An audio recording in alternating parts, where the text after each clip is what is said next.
Hello everyone, welcome back into this channel, and in this video I will like to show you the way how to change your display name on a Zoom application for your online meeting. So first thing you have to do is just go open your Zoom application, and after that you will see here there will be like several options down part here, which are the meetings, team chat, mail, calendar, and more. To change your display name, go click these three small dots with the more informations, and right after that you need to click or explore more about your ID on the first or on the top rows. Go click them to expand more.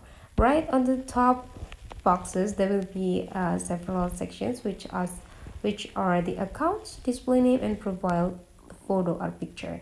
So to change the display name, go click this display name on the second rows, and after that you just need to right away jump into the display name and prepare the name for your display.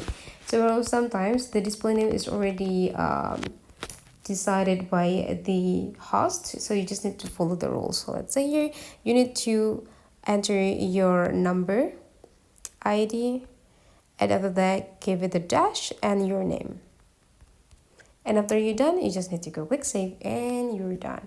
You already create your new display name for your online meeting. So that is the way, guys, how to change the display name on a Zoom application. Hopefully this tutorial today is useful for you. Thank you for watching, and I will see you for the next tutorial.